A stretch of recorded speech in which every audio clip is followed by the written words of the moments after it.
नमस्कार, आदाब, सत श्री अकाल, राम राम, खम्मा गणी दोस्तों। मैं रजनी स्वागत करती हूँ आपका हमारे चैनल द सक्सेस में। तो दोस्तों आज है 25 मार्च और आज के जो टॉप 5 करंट अफेयर्स के क्वेश्चन है प्री के लिए जो फैक्चुअल क्वेश्चन है वो मैं आपके सामने लेके आई हूँ। आई होप कि आप इस सीरीज़ को एंजॉय कर रहे होंगे, मतलब अच्छा लग रहा होगा, नॉलेजफुल लग रही होगी आपकी ये सीरीज़।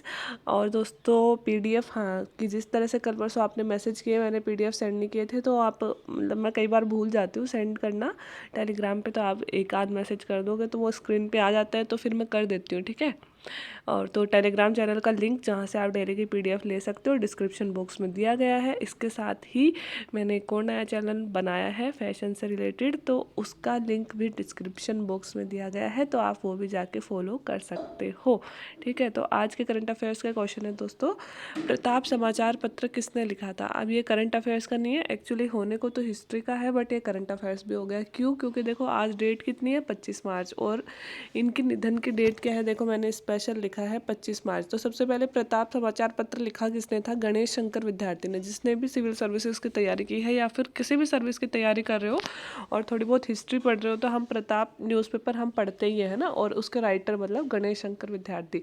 तो इतने दिन तो सिर्फ गणेश शंकर विद्यार्थी का नाम ही पढ़ते थे। कल एक एडिटोरियल आया था पेपर में और उसमें गणेश शंकर विद्यार्थी के बारे में पूरी मतलब हिस्ट्री दी गई थी कि कितने टैलेंटेड थे। 23 साल की उम्र में उन्होंने ये पत्र निकाल दिया था, है ना। और कितने मतलब इस पत्र से पहले सिर्फ 2 पत्रों में वो सह संपादक के रूप में काम किया था, और उनका ये पत्र बहुत ही सफल पत्र था और हमारे स्वतंत्रता आंदोलन के अलख जगाने वाला पत्र था। इसके बाद में जब हमने 23 मार्च को, कल परसों क्या पढ़ा था, 23 मार्च को भगत सिंह, सुखदेव, राजगुरु का शहादत दिवस पढ़ा था ना।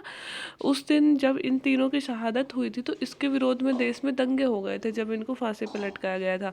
उस दंगों के विरोध में मतलब उन दंगों को करने वाले या फिर देश में जो उनका विरोध प्रदर्शन करने के लिए जो हमारे क्रांतिकारी युवा वर्ग आगे आया था, उन्हीं में से एक थे गणेश शंकर विद्यार्थी। और मतलब कि ब्रिटिश सरकार के प्रहारों से, अत्याचारों से, लाठियों से, मतलब जो उन्होंने वो मतलब विरोध करने वालों पे मतलब बैकवार किया था, उनमें इनकी मृत्यु हो गई थी। तो इसलिए ये भी मतलब हर एक पर्सन जो हमारी आज़ादी के लिए जिसने अपनी जान गंवाई है, हमारे लिए उतना ही इम्पोर्टेंट है। तो इस बहाने हमने इनको याद भी कर लिया और एक क्वेश्चन भी हमने हिस्ट्री का तैयार कर लिया, ठीक है। तो मतलब डेट भी याद रख लीजिएगा इनकी। इसके अलावा दोस्तों ब्रिक्स टीका और अनुसंधान विकास केंद्र, तो हमारा जो ब्रिक्स जो संगठन बनाया हुआ है, और 5 देशों का संगठन है, ब्राज़ील, इंडिया और चाइना, और कौन रह गया, रसिया और साउथ अफ्रीका, ठीक है। तो ये 5 देशों का जो संगठन बनाया हुआ है, उस संगठन ने अभी टीका और विकास अनुसंधान केंद्र बनाया गया है, जिसका शुभारंभ हमारे और जो चाइनीज़ मंत्री हैं, मतलब चिकित्सा मंत्री है, उन दोनों ने मतलब मिलके ऑनलाइन किया था। तो इसका मतलब थोड़ा सा कुछ दिया हुआ था। तो ब्रिक्स हमारे अक्सर पूछा जाता रहता है। अगर अब कोरोना से रिलेटेड हमसे कोई क्वेश्चन पूछा जाए तो इसमें हम एक फैक्ट डाल सकते हैं कि भारत, भाई ब्रिक्स में तो भारत इंपॉर्टेंट है ही, और भारत ब्रिक्स के थ्रू मतलब ये जो टीका अनुसंधान केंद्र और विकास केंद्र का निर्माण कर रहा है, तो कोरोना में हम कितना हेल्प कर रहे हैं विश्व की, तो वो भी हम मतलब इंडिया का जो योगदान है वो हम कोरोना के लिए दिखा सकते हैं इसके थ्रू। तो केंद्रीय मंत्री मनसुख मांडविया जी ने शुभारंभ किया है। तो मनसुख मांडविया जी का नाम पिछली बार भी कल परसों मैंने बताया ही था आपको, फिर से आ गया। करंट अफेयर्स का दोस्तों यही इंपॉर्टेंट बात रहती है कि मतलब अपने आप चीज़ें रिपीट होती रहती है, हम ना भी रिपीट करें ना पुरानी चीज़ें, और हम डेली पढ़ रहे हैं तो वो ऑटोमेटिक रिपीट होती रहती हैं। अब तक भारत के 150, देखो भारत ने इसका मतलब केंद्र का शुभारंभ कर दिया। भारत की अगर वैक्सीनेशन में बात करें तो भारत अब तक 150 देशों को टीकों की आपूर्ति कर रहा है। वो सिर्फ कोरोना वैक्सीन की बात नहीं हो रही, हर तरह की वैक्सीन की बात हो रही है कि 150 से भी ज़्यादा देशों को भारत फिलहाल वैक्सीन भेज रहा है। WHO की 60 से 70% वैक्सीन की आपूर्ति भारत के द्वारा ही की जाती है। WHO जो विश्व के लिए वैक्सीन बनवाता है, उसमें से 60 से 70% वैक्सीन की जो निर्माण है वो भारत करता है। तो आप समझ सकते हो कि वैक्सीन के निर्माण में भारत कितना बड़ा हब है। और अगर ब्रिक्स जैसे महत्वपूर्ण देशों को भारत का सहयोग मिले तो भारत वैक्सीनेशन के क्षेत्र में और भी आगे बढ़कर काम कर सकता है। इसलिए ब्रिक्स टीका और अनुसंधान विकास केंद्र, इस केंद्र में क्या करेंगे दोस्तों कि जैसे कोरोना हो गया और इन सब के टीकों का डेवलपमेंट करेंगे, इनके लिए रिसर्च करेंगे, और फिर सबसे पहली प्रायोरिटी तो ब्रिक्स होगी, इसमें जो जिन भी टीकों का निर्माण होगा। और इसके अलावा फिर अन्य देश और गरीब देश जो पहुंच नहीं पाते हैं टीकों तक, आर्थिक रूप से कमज़ोर हैं, वहाँ तक इस केंद्र के माध्यम से टीके पहुँचाए जाएंगे, मतलब सहयोग किया जाएगा, ठीक है। एक देश दोस्तों एबल पुरस्कार है जिसकी अभी हाल ही में घोषणा हुई है। तो एबल पुरस्कार सबसे पहले तो रिलेटेड किससे है दोस्तों? एबल पुरस्कार को गणित का नोबल बोला जाता है। यह हर साल विशेष मतलब जो इसने भी गणित में विशेष योगदान दिया है उसको दिया जाता है। तो इस बार जो एबल पुरस्कार है अमेरिकी गणितज्ञ डेनिस पार्नेल सुल्विन, बहुत बार पूछ लिए जाते हैं दोस्तों पुरस्कार में से 2-3 क्वेश्चन। एक तो राजस्थान का पुरस्कार हमसे 1 या 2 तो राजस्थान के पूछे जाते हैं, एक आध इंडिया का पूछ लिया जाता है और एक आध वर्ल्ड का पूछ लिया जाता है ना, तो पूछे ही जाते हैं हमसे। तो इसलिए थोड़े इम्पोर्टेंट जो पुरस्कार होते हैं उनको हम साथ लेके चलेंगे। तो अमेरिकी गणितज्ञ है ये डेनिस पार्नेल सुल्विन, इनको दिया गया है। किस लिए दिया गया है? गणित के क्षेत्र में असाधारण योगदान के लिए। अभी ये घोषित हुआ है, ठीक है, दिया नहीं गया है 2022 वाला। और 2021 का जो एबल पुरस्कार था वो 2 विद्वानों को दिया गया था, 2 गणितज्ञों को दिया गया था, लासजेलो लोवास्ज और एवी विजडरसन। तो लास्ट वाला फिर भी नहीं याद रखो, मैंने ऐसे ही नॉलेज के लिए लिख दिया, इस वाला याद रख लेना, ठीक है। इसके अलावा बोमा तकनीक, बोमा तकनीक किससे संबंधित है दोस्तों? बोमा तकनीक हमारे राजस्थान में अपनाई गई है, इसलिए पहले तो मैंने भी कभी बोमा तकनीक का नाम नहीं सुना था, अभी हमारे राजस्थान में अपनाई गई है। और राजस्थान में अगर कोई स्पेशल काम किया जाता है तो वो अक्सर हमसे पेपर में पूछ लिया जाता है। तो सबसे पहले तो सुन लो कि बोमा तकनीक है क्या। चीतल व हिरणों को पकड़ने हेतु अफ्रीकी बोमा तकनीक कहाँ की है? अफ्रीका की है। अफ्रीकी बोमा तकनीक प्रसिद्ध फनल जैसी बाड़ के माध्यम से जानवरों का पीछा करके उन्हें बाड़े में पहुंचाया जाता है। हाल ही में हिरणों को केवलादेव से पकड़कर इस तकनीक के द्वारा मुकुंदरा हिल्स टाइगर रिजर्व में पहुंचाया गया।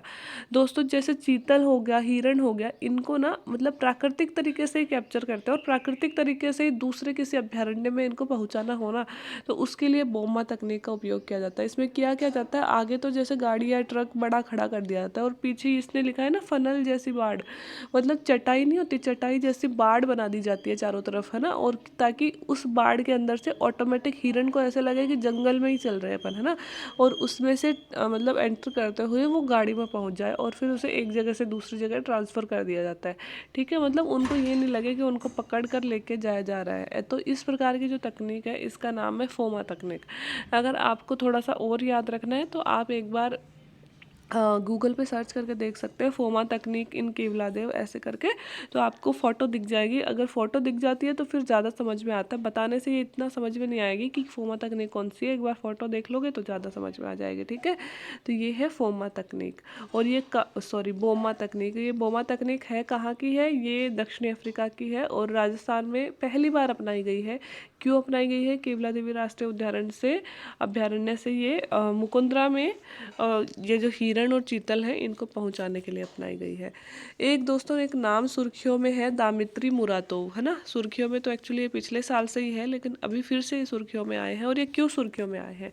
तो दामित्री मुरातोव है कौन दोस्तों? दामित्री मुरातोव को वर्ष 2021 में अभिव्यक्ति की आज़ादी की स्वतंत्रता के क्षेत्र में कार्य करने हेतु शांति का नोबेल दिया गया था। एक्चुअली पिछली बार 2 लोगों को शांति का नोबेल दिया गया था, उसमें से ही एक थे ये रूस के पत्रकार हैं दामित्री मुरातोव। और इन्होंने किया क्या था, मतलब पत्रकारिता क्या होती है? अभिव्यक्ति की आज़ादी तो होती है, इस क्षेत्र में मतलब बहुत अच्छा काम किया था, जहाँ तक और पत्रकार पहुँच नहीं पाते उन लोगों तक ये पहुँचे थे। और मतलब उनकी जो भावनाएं हैं वो विश्व स्तर पर उन्होंने पहुँचाने का काम किया था, इसलिए शांति का नोबेल इन्हें 2021 में दिया गया था, है ना। तो अगर किसी को नोबेल पुरस्कार मिल जाता है तो वो अपने आप में बहुत ही बड़ी चीज़ होती है। तो इन्हें भी मिला था। हाल में क्यों सुर्खियों में है? हाल में आप लोगों को पता है कि यूक्रेन और इसका युद्ध चल रहा है, यूक्रेन का और रसिया का, और युद्ध की वजह से बहुत सारे यूक्रेन के शरणार्थी जो है अलग अलग देशों में शरण ले रहे हैं। कई देश उनको लेने दे रहे हैं शरण, कई देश उनको नहीं लेने दे रहे हैं, और कई लोग मतलब भूख प्यास से उनकी हालत ख़राब हो रही है। तो ये रहने वाले यूक्रेन के रसिया के रेजिडेंट हैं, लेकिन उन्होंने यूक्रेन के शरणार्थियों के लिए अपना नोबेल पुरस्कार दान कर दिया है। मतलब शरणार्थी की मदद के लिए जो इनको नोबेल पुरस्कार मिला था उसको इन्होंने दान कर दिया है। तो ये होती है मानवता की, मतलब जो मानव होता है वो हर जगह का सेम ही होता है, उसमें हमें नहीं देखना चाहिए किस देश का है, किस धर्म का है, किस जाति का है। मतलब भलाई हम किसी की भी कर सकते हैं, और मतलब मानवता का धर्म ही यही होता है कि हम ये नहीं देखें ये हमारा है ये दूसरा है, ठीक है। तो यही एक एग्जाम्पल दुनिया के सामने उन्होंने प्रस्तुत किया है दामित्री मुरातोव ने। तो जो पुरस्कार तो पिछली बार मिला था, खैर अभी के तो नोबेल पुरस्कार साल के लास्ट में आएंगे, तो वैसे भी इम्पोर्टेंट है हमारे लिए शांति के नोबेल मिला है। और क्योंकि शांति का नोबेल मिलने के बाद ये फिर से अभी सुर्खियों में है, तो इसलिए भी हमारे लिए इम्पोर्टेंट हो जाता है। तो दोनों ही कारणों से हमारे लिए इम्पोर्टेंट है। तो ये थे दोस्तों आज के टॉप 5 क्वेश्चन।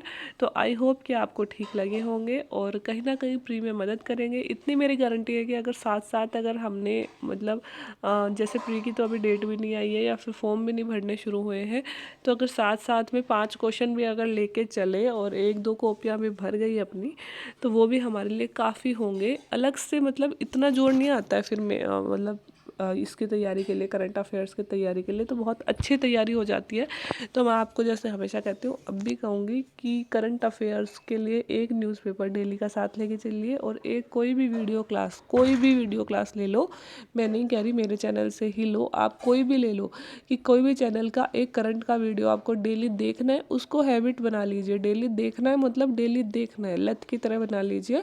तो क्योंकि करंट का आजकल बहुत बड़ा पोर्शन आता है, चाहे आरएस हो जाए चाहे फर्स्ट ग्रेड हो जाए, सभी के लिए, तो वो आपके लिए बहुत हेल्पफुल हो जाएगा, है ना। इसके साथ ही आप में से ज़्यादातर लोग जब भी मेरा कोई वीडियो आता है, एक कमेंट आ ही जाता है कि मैम फर्स्ट ग्रेड के लिए या फिर ज्योग्राफी से ग्रेड फर्स्ट के को गाइड करने के लिए कोई वीडियो बनाइए।